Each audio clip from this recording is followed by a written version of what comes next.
Afternoon, Space Monkeys. Welcome to Political Fight Club. I'm your host, Robert Durden. And I told myself I was going to take the day off today, but I think in the 65 days that we've had since I started Political Fight Club, I don't think I've actually taken a day off doing the show anyway. So at least you guys know what you're getting. I'm going to be putting up content literally every day, even if I intend to take a day off. If I find something that enrages me, I'm going to come in and bitch about it. So, all right, and I hate to beat a dead horse here, but I got to go after AOC, and she keeps doing dumb stuff, and this is even worse than what I was just reporting on, which was her rhetoric about, claiming that Biden's border policy is so good because Trump's was so bad, which is whataboutism 101. It's ridiculous.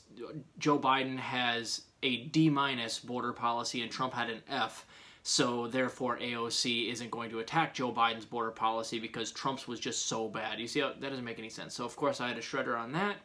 And then I got to go after what she did yesterday, I think.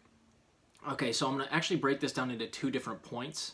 And I want to thank Kyle Kalinske. He brought a couple of these to my attention. So I want to, if you guys want to join Secular Talk on YouTube, subscribe and follow Kyle Kalinske on Twitter as well.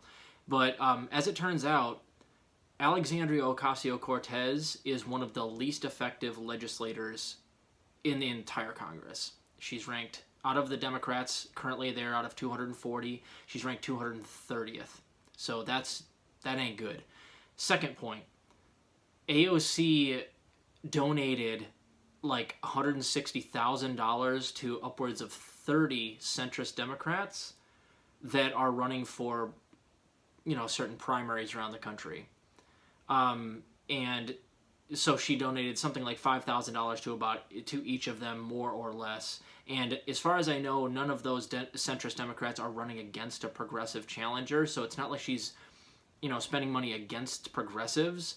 But these are people that ideologically don't align with her at all. So it begs the question, why are you donating so much money to centrist Democrats? And here's my theory, and I'm going to bring this full circle into proving the point I've been trying to make for weeks here, is that AOC is she's either a really, really bad legislator, or she's trying not to get anything done on purpose while putting on some sort of, the facade that she's actually fighting. So if she, theoretically, what would you do if you were a person in Congress who actually wanted something from the Democrats and wanted something from the Republicans? I've been saying, you have 12 million Twitter followers, you are one of the most popular politicians in the country, and you're well known even by people who dislike you. So you can get things done simply by going in there and insisting that certain people get on board with legislation that's really popular with the American people. And if they decide not to, you're going to shine the biggest spotlight ever on them, and you're going to shred them all the time until they get on board. You can hold rallies outside their office like AOC used to do when she first got in office, and you have enough Twitter following to get rallies wherever you want. You're a celebrity. So AOC, if she really wanted to get things done, the strategy would be to do exactly the opposite of what she just did. Say like this: here's the deal, Democrats. If you guys don't start voting with me on my bills, I'm going to donate this $160,000 plus a ton more in the future by going and campaigning for every progressive that is going to challenge the centrist in the upcoming primaries. I will not back up one single centrist. I will back all the progressives, and I will do everything in my power to take down the centrist and make sure that they get destroyed by the Republican if you guys don't do what I say. That's what a good politician would do. She doesn't even have to mean it, but if she just would, instead of going, well, I'll just try to cozy up and see if they'll throw me a bone by using my immense popularity and following to raise money for people who are ideologically against me, so in hopes of maybe someday getting maybe a favor thrown your way and ending up on a committee, is the dumbest shit I've ever heard. And anybody that had a spine and a brain would simply do the opposite and go, listen, I'm going to threaten, even if I don't mean it, AOC, that if you guys don't start voting for things that or at least getting on my side on some of these ideas that are immensely popular, like Medicare for all, like free public college, like more stimulus, recurring stimulus or UBI, or even something as a slam dunk as like common sense gun control, then I'm going to shred you, and I'm going to also campaign. I'm going to campaign against you, and I'm going to fundraise against you, and you're going to have to grapple with me because I out fundraise anybody. I mean, she's one of the most popular. She can fundraise with the best of them. So she, by herself, is a fundraising apparatus, which makes her a weapon, which means that she can do whatever she wants by simply like saying, "I will go on a public, destroy the centrist neoliberal Democrat tour during the 2022 midterms if you don't do what I say." But she doesn't do that. Okay, she does it her way, the way that she's doing now and always has, and she is bringing me full circle back to one of the most ineffective legislators in the country.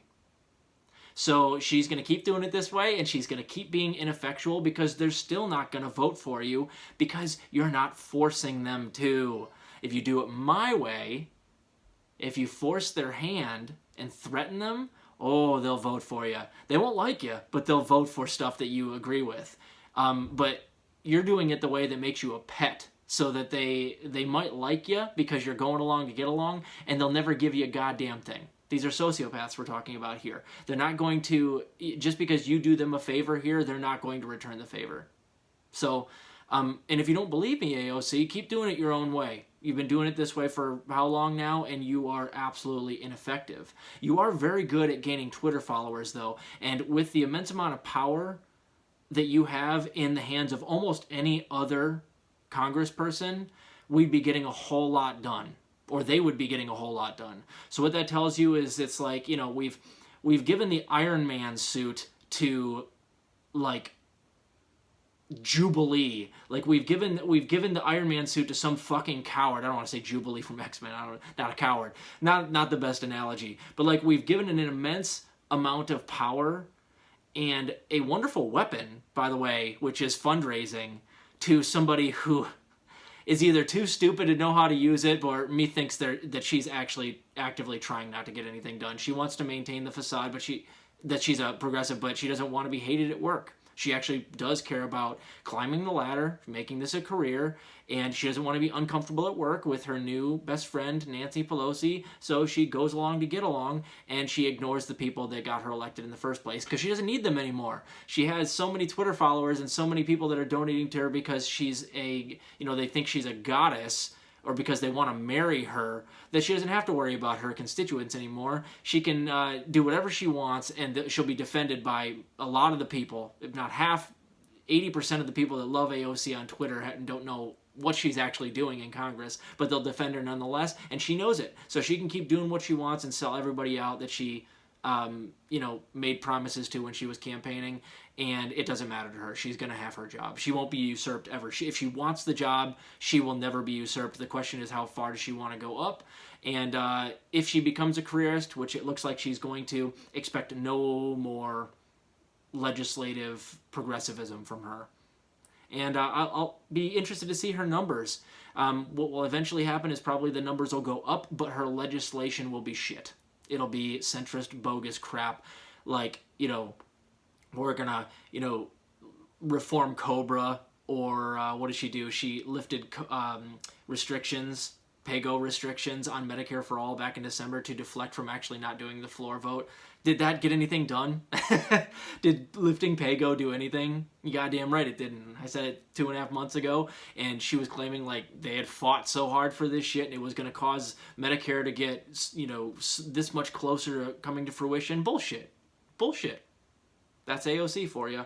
So methinks that she's going full centrist. She's making this a career, which means that we got to hang our hat on somebody else, guys. She's not the leader. She's never going to be president. And if she is president, she'll be something like a centrist. I don't want to break it to you too hard. She's not smart enough to do this on her own. She's not going to be a progressive leader. I think we better focus more on somebody like Ro Khanna, who actually does know how to do this stuff. He's very savvy.